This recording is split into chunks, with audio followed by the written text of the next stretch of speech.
اعوذ باللہ من الشیطان الرجیم بسم اللہ الرحمن الرحیم قل هل يستوي الذین یعلمون والذین لا یعلمون صدق اللہ العظیم وصدق رسولہ النبی الکریم ان اللہ وملائکتہ یصلون علی النبی یا ایہا الذین آمنوا صلوا علیہ وسلموا تسلیما اللہم صلی علی سیدنا و مولانا محمد معدن الجود والکرم وعلی آلہ و اصحابہ وبارک وسلم۔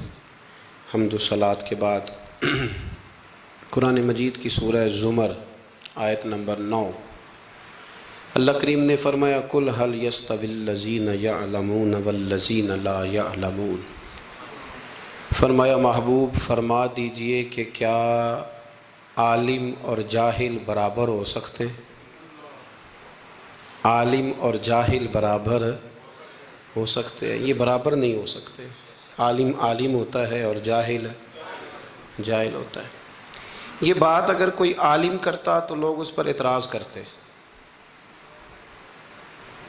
یہ بات اگر کوئی صاحب علم کرتا نا، بہت اہم بات ہے، ایک جملہ ہے پر اس کی گہرائی دیکھیے گا، یعنی یہ بات اگر کوئی عالم کرتا کہ بھئی عالم اور جاہل کیسے برابر ہو سکتے ہیں، تو شاید ایک بڑی تعداد تھی لوگوں کی جو تسلیم نہ کرتی، لیکن بات اس نے کر دی جو سب کا مالک و مختار ہے، جو پروردگار عالم ہے۔ اس نے کہا عالم اور جاہل کبھی برابر ہو سکتے نہیں۔ علم کا معنی جاننا ہے، خبر رکھنا ہے۔ خبر رکھنے والا آدمی بڑا محتاط ہوتا ہے ہر معاملے میں، اور جاہل بے حیا آدمی کے لیے تو فرمایا گیا کہ جب تو بے حیا ہو جائے تو ویسے ہی آزاد ہے، جو تیرے دل میں آئے کر۔ جب تک انسان علم میں ہوتا ہے تو کچھ حیا میں ہوتا ہے، اس کا ایک دائرہ کار ہوتا ہے، وہ اس کے اندر بند ہوتا ہے۔ تو علم اسلام کے اندر ایک بڑی محبوب چیز ہے، اسلام نے حصول علم کو پسند کیا ہے۔ میرے نبی کریم صلی اللہ تعالیٰ علیہ وسلم نے فرمایا جس کو اللہ نے علم کے رستے پہ چلا دیا، سمجھو رب کریم نے اسے جنت کے رستے پہ چلا دیا۔ حصول علم، اور تمام علوم کی ہم قدر کرتے ہیں۔ جس آدمی کو ریاضی کا علم آتا ہے نا، وہ قابل قدر ہے، اس لیے کہ جب ہم لوگوں نے وراثت کے مسائل دیکھنے ہوں گے تو ریاضی کی ضرورت پڑے گی۔ تو اب میں کیسے اس کی بے قدری کروں جو ریاضی جانتا ہے؟ مجھے جب اللہ توفیق دے میں حج اور عمرے کے لیے جاؤں گا تو مجھے پائلٹ کے ساتھ جانا ہے، تو میں اب یہ دعویٰ کروں کہ دنیا میں صرف اس آدمی کی ضرورت ہے جو میں ہوں، تو یہ میرا دعویٰ غلط ہے، اس لیے کہ میں وہ اگر جانتا ہوگا جہاز کو اڑانا چلانا، میں اس کی قدر کروں گا تو میں اللہ کے گھر پہنچوں گا۔ تو کتنا بڑا اس کا میرے لیے اگر میں سمجھوں تو یہ اعزاز ہے کہ اس نے اس فن کو دیکھا، اس کو سیکھا، اور پھر اس کی برکت سے اللہ نے ہمیں بیت اللہ کی زیارت بھی نصیب کرائی اور روضہ رسول کا دیدار بھی عطا فرمایا۔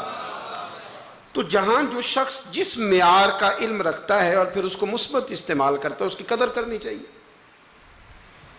اور ہر آدمی کی اللہ کے محبوب علیہ السلام اس کے منصب کے لحاظ سے قدر کرتے تھے، ہر آدمی کی۔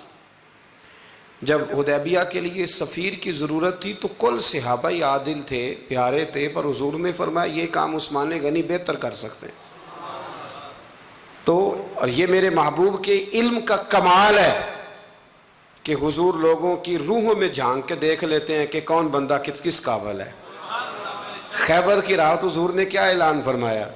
فرمایا جھنڈا سویرے اس کو دوں گا جو انشاءاللہ فتح کر کے آئے گا، جو فتح سویرے۔ تو بات تو رات حضور نے کر دی تھی کہ فتح ہو جائے گی، اور جھنڈا میں دے دوں گا، تو پھر فتح ہوئی کہ نہ ہوئی؟ تو یہ میرے رسول کریم علیہ السلام کو اللہ نے اعزاز دیا کہ ہر آدمی کی جہاں وہ جس صلاحیت کا مالک تھا اللہ کے رسول نے قدر فرمائی۔ دوستو، عزیزو، بزرگو، یاد رکھیے گا کہ نبی کریم صلی اللہ علیہ وسلم نے ان سب سے بڑھ کر جو جس علم کو حضور لے کے آئے اور جس علم کی حضور نے فضیلت بیان کی اور جس علم کے حوالے سے میرے رسول کریم علیہ الصلاۃ والسلام نے اظہار فرمایا، وہ ہے قرآن و سنت کا علم۔ اس علم کو حضور نے بڑا پسند کیا۔ اور ایک بات یہاں سمجھ لے، کچھ علوم ایسے ہوتے ہیں جن کا مخصوص کسی شعبے سے تعلق ہوتا ہے۔ ایک مکینک ہے یا الیکٹریشین ہے تو وہ بجلی کے شعبے سے تعلق رکھتا ہے، لیکن اگر اس کو ہم یہ کہیں اس شعبے سے تعلق رکھنے والے شخص کو کہ آپ گاڑی بھی ٹھیک کر کے دیں تو یہ اس کے لیے ممکن نہیں ہے۔ گاڑی کا مکینک اور ہے اور الیکٹریشین ہے، یہ سمجھانے کے لیے بات عرض کر رہا ہوں۔ لیکن جو قرآن و سنت کا علم ہے، یہ پتہ کیا ہے، یہ دین کے ہر شعبے کے ساتھ بات کرتا ہے۔ یعنی یہ وہ والا علم ہے جو ہمیں زندگی گزارنے کا طریقہ عطا کرتا ہے، جو ہمیں بتاتا ہے کہ باپ کی قدر کیا ہے اور سسر کی قدر کیا ہے، یہ بتاتا ہے کہ اماں کا مقام کیا ہے اور بیوی کا درجہ، یہ ہمہ پہلو علم ہے۔ یہ ہمیں بتاتا ہے کہ روزی کیسے کمانی ہے، معاملات زندگی کو کیسے چلانا ہے، ہم نے آگے کیسے بڑھنا ہے، تو یہ سارا ہمیں سکھاتا ہے۔ اس لیے اس علم کی فوقیت عقلاً بھی بہت زیادہ ہے۔ اور میرے نبی کریم علیہ الصلاۃ والسلام نے جو اس علم دین کو اور دین کے عالم کو درجہ دیا، اس کی جو عظمت اور جو اس کی فضیلت ہے، اس کا الگ ایک مقام ہے۔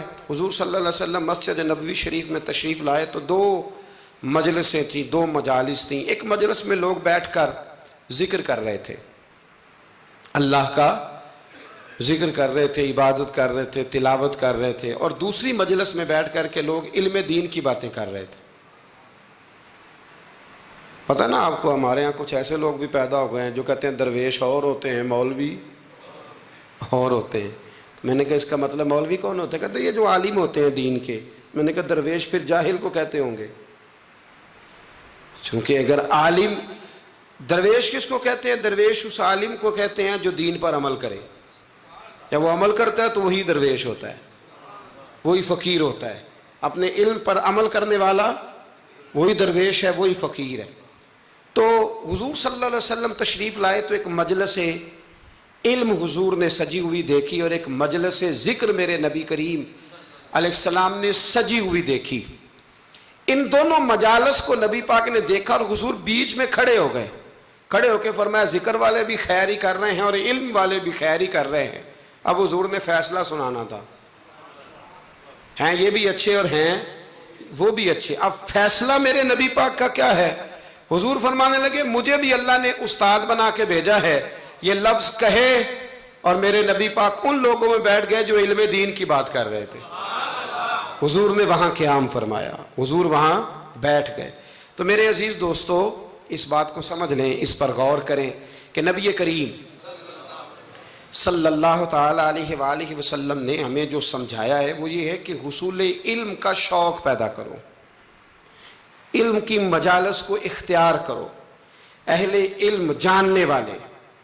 ہمارے ہاں لوگوں کے پاس بڑا محدود سا علم ہوتا ہے، لیکن وہ اپنے اس علم کی ترویج کرنا، ایک خاص بیماری ہے جس پر میں اشارہ کرنے لگا ہوں، اس کو سمجھیے گا۔ تھوڑا سا علم ہوتا ہے، مختصر سا، ہم کیا کرتے ہیں، ہم اس علم کو دکھانا چاہتے ہیں، بتانا چاہتے ہیں، سنانا چاہتے ہیں، حالانکہ اتنا محدود علم ہے۔ ابھی آپ ٹھہر جائیں، ابھی آپ اس میں پختگی لائیں، ابھی آپ سیکھنے کے ماحول میں رہیں۔ جب آپ سکھانے کی مسند پر بیٹھنے کی کوشش کرتے ہیں تو وہ جو آپ کا سیکھنے کا ذوق ہوتا ہے، شوق ہوتا ہے، اور جو آپ نے سیکھنے کا مزاج ہوتا ہے، اس میں ایک تو کمزوری آتی ہے، دوسرا یہ کہ پھر آپ کا ذہن جو ہوتا ہے، شیطان اور نفس، وہ آپ کو اس رستے سے روکتا ہے جس رستے پر آپ سیکھنے کے لیے نکلے ہوئے تھے۔ اس لیے زندگی میں سیکھتے رہنے کی کوشش کریں، شوق پیدا کریں سیکھنے کا، ذوق پیدا کریں سیکھنے کا۔ اگر حضرت موسیٰ چل سکتے ہیں سیکھنے کے ارادے سے، حضرت موسیٰ جب سیکھنے کے ارادے سے چلے نا جناب خضر کی طرف، تو ایک شاگرد بھی ان کے ساتھ تھا، تو شاگرد کہہ سکتا تھا کہ استاد جی یہ آپ کیا کرنے لگے، آپ تو خود استاد ہیں، تو آپ ایک نیا استاد ڈھونڈنے لگے۔ یہ چیزیں مانے ہوتی ہیں، لوگ علم سیکھ نہیں پاتے، لوگ ڈٹ جاتے۔ تو سیکھنے کا مزاج بنائیں، جب کوئی اچھی چیز کہیں سے ملے اس کو عکس کریں، اپنے تھوڑے علم کو زیادہ کی طرف جانے کے لیے حجاب نہ بنائیں، اور بڑے علماء کی بڑی باتیں خوبصورتی کے ساتھ ان کو جگہ دیں، فہم پیدا کریں۔ ہمارے زمانے میں لوگ تیزی کے ساتھ ان کو مختلف قسم کے طریقوں سے علماء سے دور کرنے کی کوشش کی جاتی ہے، عداوت پیدا کی جاتی ہے۔ پتہ آپ کو ہمارے وزیر صاحب نے پچھلے دنوں کہا کہ یہ تو پسماندہ طبقے کے لوگ ہیں، اس چیز کا تسلسل کیا جاتا ہے۔ پھر ڈھیروں لوگ ہوتے ہیں جو روز نئی نئی داستانیں بنا کے علماء سے لوگوں کو دور کرنے کی کوشش کرتے ہیں۔ بھائیو، علم کا ذوق پیدا کریں۔ 10 شوال اور 14 جون بریلی میں فاضل بریلوی رحمت اللہ تعالی علیہ پیدا ہوئے۔ اعلیٰ حضرت رحمت اللہ علیہ 4 سال 4 مہینے اور 4 دن کی عمر ہوئی تو بسم اللہ شریف کرائی گئی، پڑھنا شروع کیا۔ 6.5 سال کی عمر تھی تو ممبر پر بیٹھ کر نبی پاک کا میلاد بیان کرنا شروع کر دیا۔ 13 سال کی عمر میں اعلیٰ حضرت نے تمام علوم حاصل کر لیے تھے۔ 13 اور تقریباً 13.5 سال اور 13.25 سال کی علم میں ایک ہوتا ہے تقریر کرنا اور ہوتا ہے ایک ہوتا ہے فتویٰ لکھنا۔ بہت بڑا مفتی ہو تو فتویٰ لکھتا ہے، تو ابھی اعلیٰ حضرت کی عمر پوری 14 سال نہیں ہوئی تھی کہ فتویٰ پہلا لکھ کے دے دیا۔ آپ کے والد صاحب بہت بڑے مفتی تھے، زمانہ فتویٰ لیتا تھا۔ جب پہلا فتویٰ اعلیٰ حضرت نے دیا تو آپ کے ابا جی اسی دن اٹھے، فرمانے لگے بیٹے میں آج سے فارغ ہوں، فتویٰ تو ہی لکھا کرے گا۔ اور یہ پتہ ہے بات کیا ہے، لوگوں کو حسد پیدا ہو جاتا ہے۔ جس میں کوئی خوبی ہو نا، اس کی خوبی کا اعتراف کرنا چاہیے، جلنا نہیں چاہیے۔ لوگ جلتے ہیں، داستان سرائی کرتے ہیں، پروگرام بناتے ہیں۔ خوبی ہو تو خوبی کا اعتراف، ہم خوبی کا اعتراف نہیں کرتے، یہ ہمارا نقص ہے۔ اعلیٰ حضرت رحمت اللہ علیہ کو اللہ نے کمال دیا۔ اعلیٰ حضرت سے عمر میں بڑے تھے مولانا وسیع احمد صاحب، اور محدث تھے بہت بڑے، پیلی بھیت میں رہتے تھے۔ ان کی اعلیٰ حضرت سے ملاقات ہوئی تو فرمانے لگے بھئی یہ معمولی بندہ نہیں، یہ مجدد ہے اپنے وقت کا۔ حالانکہ وہ محدث تھے، وہ اعلیٰ حضرت سے عمر میں بڑے تھے، انہوں نے مجدد کہا۔ پھر اعلیٰ حضرت نے لکھنا شروع کیا، 1000 کتاب لکھی فاضل بریلوی۔ کتنی پڑھی ہے ویسے ایسا کدی 1000؟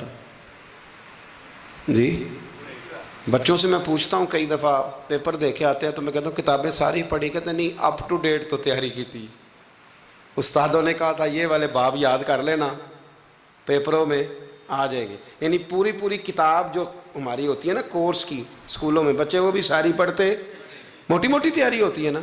یعنی کتاب پڑھنا بڑا مشکل کام ہے۔ ہمارے ایک بزرگ تھے تو وہ کہا کرتے تھے کتاب بڑی مہنگی ہو گئی، کتاب خریدنی بڑی مشکل ہے، اور خرید کے پڑھنی اس سے مشکل ہے، پڑھ کے سمجھنی اس سے مشکل ہے۔ اور فرمایا کرتے تھے سمجھ کے عمل کرنا سب سے مشکل ہے، یہ کام ہی بڑا مشکل ہے پڑھنے پڑھانے کا۔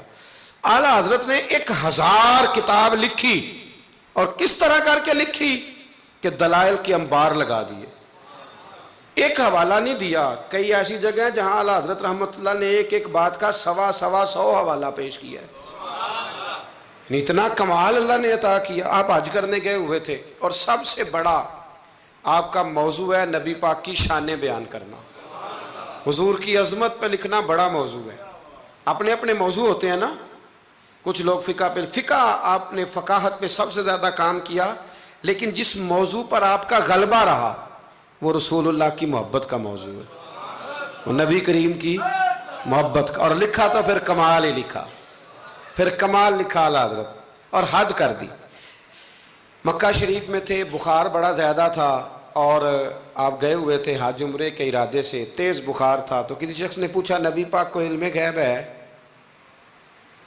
2 گھنٹے میں علم غیب پر اتنی موٹی کتاب درج فرما دی، 2 گھنٹے میں، اور کوئی لائبریری نہیں، کوئی حوالہ نہیں۔ تو کسی نے کہا یہ کیا ہے؟ فرمانے لگے یہ میرے محبوب سے غلامی کا رشتہ ہے، یہ میرا حضور سے غلامی کا، تم پوچھتے جاؤ میں حضور کی شانیں بتاتا جاؤں گا، میں نبی پاک کے تذکرے کرتا جاؤں۔ اور پھر تعریفیں کس کس کی حضور کی اولاد کی اصحاب کی نبی پاک کے غلاموں کی ولیوں کی صوفیاء کی علم بڑا تگڑا اللہ نے دیا۔ کسی نے پوچھا تیمم کس مٹی سے جائز ہے؟ تو مٹی کی 80 قسمیں بیان کر دی، مٹی کی 80 قسمیں۔ فرمانے لگے مٹی ایک جیسی نہیں ہوتی، ایک مٹی زمین پہ پڑی ہوتی ہے، کپڑے پہ پڑی ہوتی ہے، کپڑے ایک جیسے نہیں ہوتے، ایک سوتی ہوتا ہے، ایک ریشمی ہوتا ہے۔ ایک کے اندر مٹی جذب ہوتی ہے، ایک میں جذب نہیں ہوتی، ایک سے دھونے سے جلدی نکل جاتی ہے، ایک سے جلدی نہیں نکلتی۔ 80 قسمیں بتا کے فرمایا اس سے ہو جاتا ہے، اس سے نہیں ہوتا، اس سے ہو جاتا ہے، اس سے۔ اور جواب بڑے شاندار دیتے تھے۔ ایک بندے نے ایک دفعہ پوچھا جی فرض کا درجہ زیادہ کہ سنت کا؟ فرمانے لگے فرض کا۔ تو کہنے لگے پھر سیدھا منہ دھویا کریں، آپ وضو میں پہلے ہاتھ دھوتے ہیں، پھر کلی کرتے ہیں، پھر ناک میں پانی ڈالتے ہیں، تو منہ فرض تو منہ دھونا ہے پہلے، ہاتھ دھونا بھی وضو میں سنت ہے، ناک میں پانی ڈالنا بھی سنت ہے، کلی کرنا بھی۔ تو آپ نے تو پہلے 3 سنتیں ادا کی پھر وضو۔ فرمانے لگے ٹھیک تم نے کہا ہے، پر تم پتہ نہیں نا تمہیں کہ یہ میرے رسول اللہ کی سنت کی برکت کتنی ہے۔ شریعت حکم دیتی ہے کہ پانی معتدل ہونا چاہیے وضو کرنے کے لیے، نہ زیادہ ٹھنڈا ہو نہ زیادہ گرم ہو، زیادہ گرم ہو تو منہ جل جاتا ہے۔ اور شریعت حکم دیتی ہے کہ پانی بد ذائقہ نہیں ہونا چاہیے، اور حکم دیتی ہے کہ بدبو والا نہیں ہونا چاہیے۔ فرمایا اس لیے ہمارے نبی نے پہلے ہمیں 3 سنتیں دیں کہ ٹوٹی کے نیچے نا ہاتھ کر کے دیکھ لو پانی زیادہ گرم تو نہیں، اور کہیں منہ نہ جلا لینا۔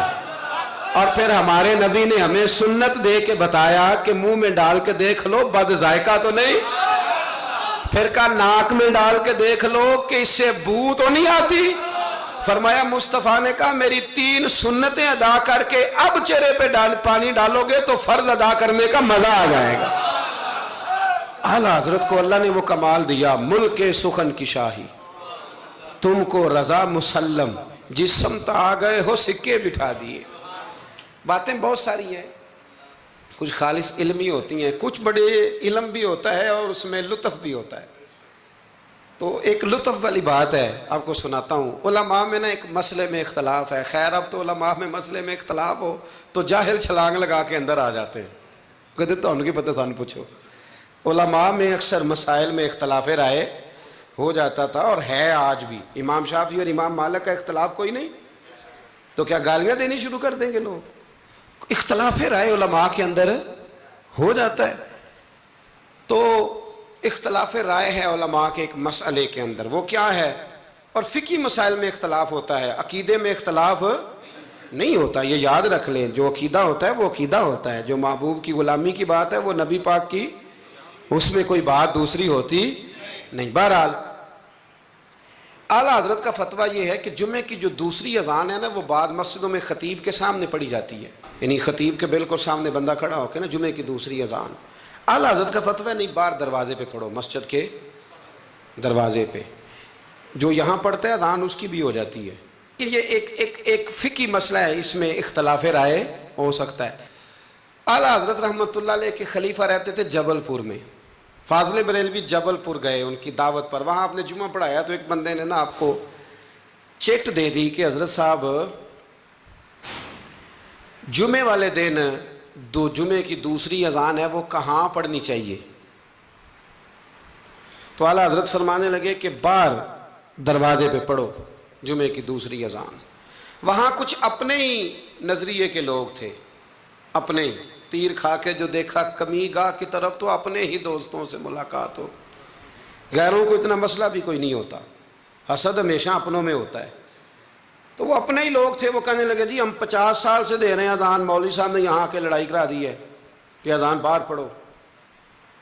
انہوں نے نا کچہری میں، اعلیٰ حضرت انگریز کی عدالت کو عدالت نہیں فرماتے تھے، کہتے تھے عدالت تو وہ ہوتی ہے جہاں عدل ہو، یہ کچہریاں ہیں یہ عدالتیں، وہ عدالت کہتے نہیں تھے، کہتے عدالت کا مطلب ہے عدل والی جگہ۔ اعلیٰ حضرت کبھی نہیں گئے تھے انگریز کی عدالت میں، تو جب ان سے کہا گیا نا کہ مقدمہ کر دیا کسی نے کہ لو جی ہم 50 سال سے اذان پڑھ رہے ہیں تو انہوں نے نواں فتویٰ دے دیا ہے کہ اذان جو باہر پڑھے، تو اعلیٰ حضرت کو نوٹس آ گیا عدالت سے، آپ کبھی جایا نہیں کرتے تھے۔ اتفاق کی بات، وہ جو آواز دینے والا تھا نا، جو آواز دیتا تھا فلاں بن فلاں حاضر، وہ اعلیٰ حضرت کا مرید تھا۔ اعلیٰ حضرت نے اس کو ساری بات سمجھا دی کہ میری باری آئی تو تم نے کرنا کیا ہے؟ اس نے کہا جی ٹھیک ہے، مسئلہ طے ہو گیا۔ ہوا یہ کہ جب جج نے کہا نا مولانا احمد رضا ولد نقی علی خان حاضر ہو، ان کی باری آئی، تو اردلی کو کہا جج نے، اس نے کیس سارا پہلے اسٹڈی کر لیا، مسلمان تھا جج بھی، اس نے پڑھ لیا کہ 2 علماء کے درمیان اختلاف ہے، ایک کہتے ہیں کہ یہاں اذان پڑھنی چاہیے، دوسرے کہتے ہیں کہ اذان باہر پڑھنی چاہیے. تو وہ پتہ کیا کہتا ہے, اس کو سمجھایا ہوا تھا. جج کہنے لگا چلو جی یہ مسئلہ بھی نمٹاؤ. وہ مدعی پارٹی بھی آئی ہوئی تھی, اعلیٰ حضرت نہیں آئے تھے. وہ بڑے خوش تھے کہ وہ نہیں نہ آیا, تو ہم جج کو نا تھوڑا سا اس کو ہوا بھریں گے کہ دیکھا نا جی وہ تو آپ کو بھی کچھ نہیں سمجھتا, وہ بات اور خراب ہو جائے گی. پر وَتُعِزُّ مَن تَشَاءُ تُذِلُّ مَن تَشَاءُ. یہ عزتیں ذلتیں یہ اللہ کے ہاتھ میں, یہ رب کریم کے ہاتھ میں.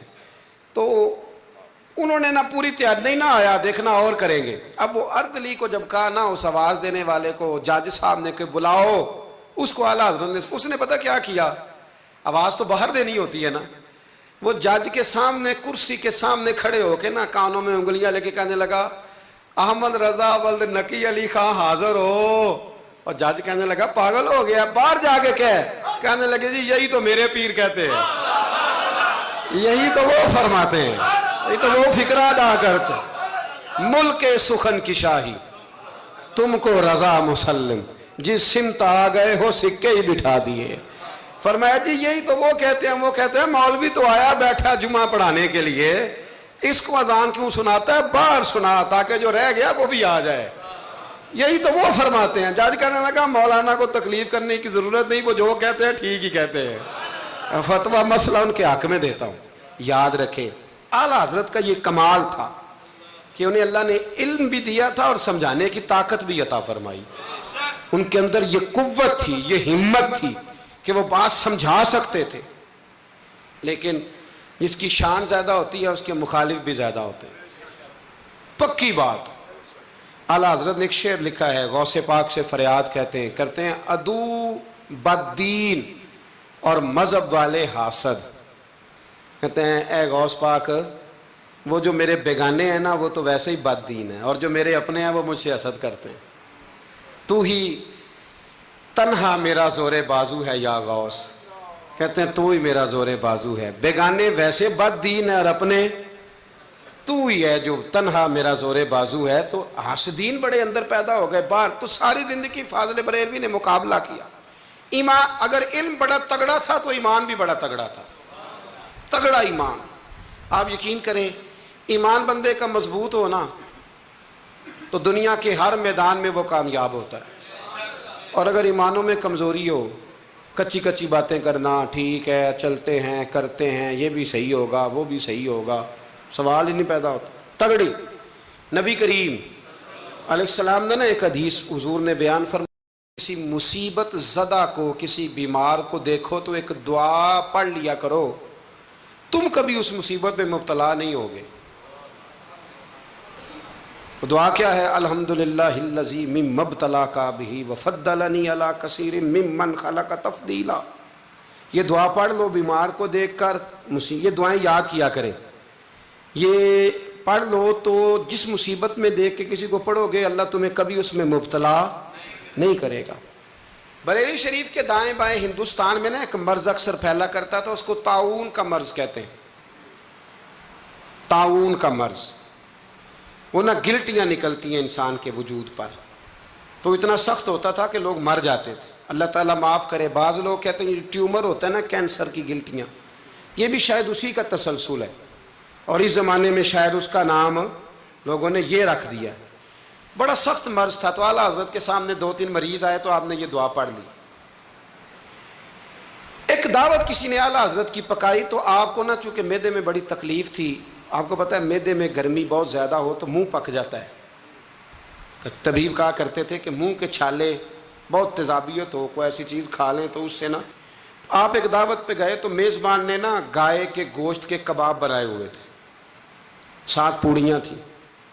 اب اعلیٰ حضرت کے لیے طبیب نے سخت منع کیا تھا, اگر آپ کھائیں گے فوراً آپ کے معدے میں شدید قسم کا یہ تیزابیت کر دے گی, السر کا مسئلہ بن جائے گا, منہ آپ کا چھالوں سے اور پھنسیوں سے گلٹیوں سے بھر جائے گا. اب جب وہاں پہنچے تو اس نے یہ پکا کے رکھا تھا. اب یہ جو دیندار لوگ ہوتے ہیں نا, ان بیچاروں کے بڑے مسئلے ہوتے ہیں, بڑے مسئلے. یہ کئی دفعہ اپنی بچت کے معاملے میں بڑے پریشان ہوتے ہیں کہ لوگ کیا کہیں گے. جاہل تو جو مرضی کر جاتا ہے نا, عالم نے پھونک پھونک کے قدم رکھنا ہوتا ہے کہ یار یہاں نہ مسئلہ بن جائے, یہاں نہ مسئلہ بن جائے. اب وہ آپ کا خادم کہنے لگا حضور ان سے کہتے ہیں کہ یہ سادہ کوئی کھانا لے آئے تاکہ آپ کھا لیں، اب یہ آپ کھائیں گے تو بیمار ہو جائیں گے. تو اعلیٰ حضرت فرمانے لگے وہ تو بات تیری ٹھیک ہے، بیمار ہو جاؤں گا، لیکن اب یہ آدمی ہے، اس کو میں کیسے کہوں؟ یہ کہے گا کہ میں نے اتنی محنت کی ہے اور یہ کھا نہیں رہے. اخلاقاً درست نہیں کہ آپ میزبان کو، اب آپ کسی کو کہہ دیں وہ واقعی مشکل ہوتی ہے کہ یار حد ہو گئی ہے، اتنے پیسے لگا دیے، اس کو پسند نہیں آ رہا. خیر چاروں ناچار آپ فرمانے لگے یار جتنا بھی کھایا جاتا ہے کھا لیتے ہیں، پھر جو ہوگی دیکھی جائے گی. بندے کا دل رکھنا بھی تو ضروری ہے نا، اور رب کریم کے بندوں کا طریقہ یہی ہے، اللہ کے بندوں کا طریقہ یہی ہے، دل رکھنا بھی تو ضروری ہے نا. اعلیٰ حضرت نے نا وہ پوڑی بھی کھا لی، کباب بھی کھا لیا. جا کے گھر آ کے رات کو لیٹے، سویرے اٹھے تو منہ سارا چھالوں سے بھر گیا، کیونکہ طبیب نے منع کیا ہوا تھا. اتنا بھر گیا کہ بولا بھی نہیں جاتا، منہ کھولا بھی نہیں جاتا، شدید مشکل ہے. کیا کریں؟ آپ کے بھائی مولانا حسن رضا صاحب رحمۃ اللہ علیہ نا ایک طبیب کو لائے، بڑے سیانے کو. اس نے آتے ہی کہا ان کو تو طاعون ہو گیا.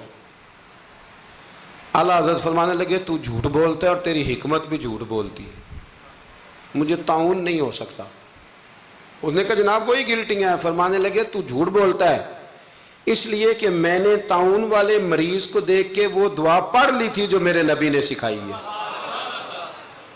تو طبیب کی بات غلط ہو سکتی ہے، میرے حبیب کی غلط نہیں ہو سکتی. حبیب کی بات غلط ہو سکتی. فرمایا وہ کہنے لگا جی وہی ہے. تو آپ فرمانے لگے طبیب جھوٹا ثابت ہوگا اور حبیب کی بات کو اللہ سچ ثابت کرے گا. یہ ہو ہی نہیں سکتا، میں نے دعا پڑھ لی تھی، یہ کیسے ہو سکتا ہے؟ یہ یقین کامل ہے. یہ کیا ہے بولیے؟ علامہ اقبال کہا کرتے تھے یاد رکھو غلامی سے بدتر ہے بے یقینی. غلامی سے بدتر ہے بے یقین نہیں. یقین کامل، پیر کامل کہ یقین کامل؟ حالانکہ دونوں کوئی کامل ہونا چاہیے، پر یقین کامل بڑا نفع دیتا ہے. یقین کامل ہے، آپ یقین کریں. ایک درویش کی میں بات پڑھ رہا تھا تو وہ کہیں مرید ہو گئے، تو اتنے یہاں نا پیری مریدی بڑی کچی ہوتی ہے، ہو بھی سکتا ہے، پوچھ بھی لیتے ہیں کہ ایسا نہیں. مرید ہو گئے تو کسی نے ان کو کہا کہ سچی بات یہ ہے کہ بندہ کامل نہیں. فرمانے لگے نہیں کامل تو میں نے پکڑ لیا، میں نے رب سے کہنا اسے کامل کر، کیونکہ میرا سارا کچھ یہی ہے. ختم ہو گئی بات. ایک در پھڑیے تو محکم پھڑیے، ایک دہی ہو کے مریے، اللہ کر دے گا کامل. ختم ہو گئی بات. یہ کیا بات ہوئی؟ کچی کچی باتیں کرنا، کچی کچی اور عقل کے گھوڑے دوڑانا. بس جس سے لگا لی پھر اس سے پکی لگا لی. یہ آپ جہالت سے، وہ آدم چشتی کہتا ہے لگا جدوں بازار ازلدا تے لوکی چوراں وانگ سدائے. کسے نے لٹ لی علم دی دولت تے کسے ہاسے چولی پائے. آزم ویخ جہالت ساڈی اسی عشق خرید لے آئے. ایک جہالت ساڈی اسی. اور ایک شعر اور بڑا کمال ہے اس کا، چلو آ گیا ہے، اعلیٰ حضرت کا موضوع ہے نا تو مجھے بھی بڑا ہی مزہ آ رہا ہے. تو وہ کہتے ہیں کہ کسے دے سر دستار امامت اس علم پڑھاون سکھیا ہے، تے کسے نے پہنے ہے فقر دچوغا اس زہد کماون سکھیا ہے. آزم ویخ مقدر ساڈا اساں یار مناون سکھیا ہے. ویخنا مقدر ساڈا اساں پکا پروگرام بنایا ہے. ویخ مقدر ساڈا اساں یار مناون سکھیا ہے. تے سانوے دی بڑی جاچ ہے، اساں یار نہیں سمجھ رہی بات کی. اساں یار مناون، صحابہ کو پتہ ہوتا تھا کہ حضور کو منانا کیسے، وہ بندہ ڈھونڈ کے لے آتے تھے، انہیں پتہ تھا یہ کیسے مانیں گے. اعلیٰ حضرت فرمانے لگے کہ طبیب کی بات غلط ہو سکتی ہے، حبیب کی بات غلط ہو سکتی، مجھے طاعون نہیں ہو سکتا. سوال ہی نہیں پیدا ہوتا. وہ حکیم ناراض ہو گیا. وہ ہوتا نا ڈاکٹر صاحب بگڑ جاتے ہیں کہ میرا مطلب یہ کیسے ہو گیا. صرف ایک عالم ہے بیچارہ، اس کو سارے کہہ لیتے ہیں کہ تو غلط چل رہا ہے، ورنہ ڈاکٹر کے نسخے کے خلاف آپ بات کر سکتے. وہ کہتا ہے ڈاکٹر میں ہوں کہ تو ہے. تو وہ طبیب صاحب ناراض ہو کے چلے گئے. کچھ لوگ جو تھے ساتھ وہ بھی کہنے لگے کہ طبیب تو بہت بڑا تھا، پر چلو یہ کہتے ہیں مجھے نہیں ہے تو نہیں. اب سارے لوگ مانتے ہیں کہ طاعون ہے. رات کو نا ایک شاگرد اعلیٰ حضرت کے کان میں کہنے لگا حضور تھوڑا سا تیب میں نے بھی پڑھا ہے کہ مشورہ دوں. فرمایا دو. کہنے لگا جی مسواک کریں آپ، تھوڑا سا منہ کھول جائے گا، اور پھر کالی مرچ پیس کے نا تھوڑی منہ میں ڈالیں، مجھے لگتا ہے کہ مسئلہ حل ہو جائے گا. فرمانے لگے تو میرا مخلص ہے، تو جو کہہ رہا ہے مجھے بھی اس میں بہتری لگ رہی ہے۔ وہ ایک مسواک لایا، فرمایا یہ میرے نبی کی سنت ہے۔ تھوڑی سی مشکل سے مسواک کی اور پھر مرچیں نا، کالی مرچیں پسی ہوئی منہ میں ڈالی۔ آدھے گھنٹے کے بعد ایک قے آئی اور اندر نہ سارا خون جو مسوڑوں میں تھا اور جو سارا جمع ہوا تھا باہر آ گیا۔ اعلیٰ حضرت رحمت اللہ علیہ فرمانے لگے بلا کے لاؤ اس طبیب کو۔ وہ کہتا تھا منہ کھل نہیں سکتا، گلٹیاں بن گئے، اسے بلا کے لاؤ، پہلے میں اسے اللہ کا قرآن سناؤں گا، پھر محمد عربی کی نعت سناؤں گا، میں بتاؤں گا کہ میرا منہ کھلا ہے کہ نہیں کھلا۔ بلا کے لاؤ۔ میرا یقین کامل ہے کہ حضور نے جو فرما دیا ہے اس سے بات آگے پیچھے ہو سکتی، یہ کمال۔ اور پھر علم کمال تھا، یقین کمال تھا، تو عمل بھی کمال تھا، عمل بھی کمال، عمل اعلیٰ حضرت نے پایا تھا، کمال کا عمل تھا، کمال۔ دیکھیں ایک دفعہ نا آپ نا سفر کرتے تھے نا، جب اس وقت ٹرین پہ سفر زیادہ ہوتا تھا، آج بھی ہندوستان کے لوگ ٹرین پہ سفر کرنا پسند کرتے ہیں۔ میں نے بھی وہاں ٹرین پہ سفر کیا ہے، تو ٹرین بیفور ٹائم آ جاتی ہے، وقت سے پہلے اسٹیشن پہ ٹرین ہوتی ہے، مزہ آتا ہے ٹرین پہ سفر کرنے۔ تو ایک دفعہ میں یہاں لاہور سے بیٹھا کراچی جانے کے لیے، تو میں نے ان سے پوچھا کب پہنچے گی؟ کہتے تسی بہ جاؤ، جدو سارے پہنچن گے تسی بھی پہنچ جاؤ گے۔ یعنی ہمارا یہ حال ہے کہ وہ اس نے نا مجھے مطلب اتنا شاندار جواب دیا کہ میں چپ کر گیا۔ میں کہ گل تو ٹھیک کردا ہے۔ کہندا جی ٹائم ہن تانوں کیویں دسیے، کیونکہ ٹائم ہے ہی کوئی نہیں، حالات ہی بڑے خراب تھے ان دنوں۔ کہنے لگا بیٹھ جائیں، جب سارے پہنچیں گے تو آپ بھی۔ میں کہ چلو ٹھیک ہے، ختم ہو گئی بات۔ تو ہندوستان میں نا ٹرین کا سفر زیادہ کیا جاتا ہے۔ اللہ تبارک و تعالیٰ فضل کرے گا، پاکستان کی بھی ہر چیز انشاءاللہ آگے نکل جائے گی سارے دنیا۔ اس وطن پہ اللہ نے بڑا ہی فضل کرنا ہے۔ تو سفر تھا۔ اعلیٰ حضرت کا طریقہ یہ تھا کہ آپ یہ حساب لگاتے تھے کہ نماز کا وقت کہاں آئے گا، کوشش فرماتے تھے کہ ٹرین بدلنی پڑے تو بدل لیں، لیکن ایسے ٹائم پہ جا کے ٹرین رکے کہ جہاں نماز نہ رہ جائے۔ یہ خاص ان کا تقویٰ تھا۔ بہرحال ایک دفعہ نا اجمیر شریف جا رہے تھے، خواجہ معین الدین اجمیری کے مزار پہ حاضری دیں، سلطان الہند کے مزار پہ اعلیٰ حضرت تشریف لے جا رہے۔ رستے میں نے ایک جگہ مغرب کا وقت ہوا، ٹرین تھوڑی دیر کے لیے رکی، تو اعلیٰ حضرت فرمانے لگے نیچے اترو بھائی۔ ساتھ ہی نا پلیٹ فارم پہ صفیں بچ گئیں، چادریں بچ گئیں، مسلح بچ گئے، اعلیٰ حضرت جماعت کرانی شروع کر دی۔ رابٹ نام تھا اسٹیشن ماسٹر کا، وقت ہو گیا۔ وہ جو گاڑی کا ڈرائیور تھا وہ مسلمان تھا اور بڑا عقیدت مند تھا، یہ انگریز تھا، انگریزوں کی حکومت تھی۔ اس کا دل تھا کہ میں بزرگوں کو نماز پڑھ لینے دوں، پر یہ کہنے لگا چل ٹائم ہو گیا، وسل دے، جو بیٹھ گیا بیٹھ گیا، جو رہ گیا رہ گیا۔ اس نے وسل دیا گاڑی کو، اعلیٰ حضرت نماز پڑھتے رہے، دوسری رکعت سکون سے نماز پڑھی۔ اب وہ گاڑی کو آگے لے جاتے ہیں، گاڑی آگے جاتی نہیں، آگے لے جاتے ہیں جاتی نہیں۔ وہ رابٹ جو تھا وہ کہنے لگا اس کو، ڈرائیور کو، چلاتا کیوں نہیں؟ کہنے لگا چل ہی نہیں رہی، انجن میں مسئلہ ہو گیا ہے۔ کہنے لگا ذرا پیچھے کرنا، اس نے پیچھے کی تو پیچھے ہونے لگ گئی، آگے کی تو جاتی نہیں۔ اس کو شک پڑا کہ یہ مسلمان ہے، شاید فیور کر رہا، کہتا تو نیچے اتر، میں بیٹھتا ہوں۔ وہ بیٹھا، اور وہ آگے کرتا ہے تو گاڑی آگے نہیں جاتی، پیچھے کرتا ہے تو گاڑی پیچھے جاتی ہے۔ انجینئر کو بلایا، ہر چیز چیک کر لی، پر گاڑی چلتی نہیں۔ کیسے چلے؟ ہر مشکل دی کنجی یارو ہاتھ مرداں دے آئی، یہ کیسے چلے گی؟ سوال ہی نہیں پیدا ہوتا، چل سکتی نہیں۔ اب جو اس کو نا تھوڑی سمجھ آئی، پوری سمجھ کے بعد نا دل نرم ہوا، اتر کے نا اعلیٰ حضرت نماز پڑھ رہے تو بیٹھ گیا، غور سے دیکھنے لگا کہ بڑے خشوع سے، وضو سے، عاجزی سے، دل جمی سے اعلیٰ حضرت نماز پڑھ رہے ہیں، شوق سے، ذوق سے، توجہ سے، بڑا متاثر ہوا۔ نماز مکمل ہوئی نا تو ڈرائیور سے کہنے لگا میں نے بھی ساتھ جانا ہے، وہ بھی گاڑی میں بیٹھ گیا۔ تو اعلیٰ حضرت سے فرمانے لگا، عرض کرنے لگا حضور یہ کیا تھا سارا کچھ؟ فرمانے لگے کچھ بھی نہیں، میں رب کی نماز پڑھ رہا تھا، رب نے بندوبست کرا دیا ہے، نماز جو اللہ کی تھی اللہ نے بندوبست کر دیا ہے، اس سے زیادہ میرا کمال کوئی نہیں۔ کہنے لگا حضرت جی پہلے میں نے اسلام سنا تھا، آج میں نے اسلام دیکھ لیا ہے، آپ مجھے کلمہ پڑھائیں، میں مسلمان ہونا چاہتا ہوں، آپ مجھے کلمہ پڑھائیں، میں مسلمان ہونا چاہتا ہوں۔ اب مرید، آپ کو پتہ ہے مریدوں کا اپنا ذوق ہوتا ہے، کہنے لگے حضور آپ کی کرامت ہے، آپ کی کرامت ہے کہ ایک انگریز مسلمان ہو گیا. فرمانے لگے بڑے آدمی تھے نا تو بڑے لوگ چیزیں اپنے کھاتے میں نہیں ڈالا کرتے, وہ ان چیزوں سے نفع لے کے قد نہیں اونچا کرتے. کہا جناب آپ کی کرامت ہے. فرمایا نہیں میری کرامت نہیں, یہ نماز کی برکت ہے.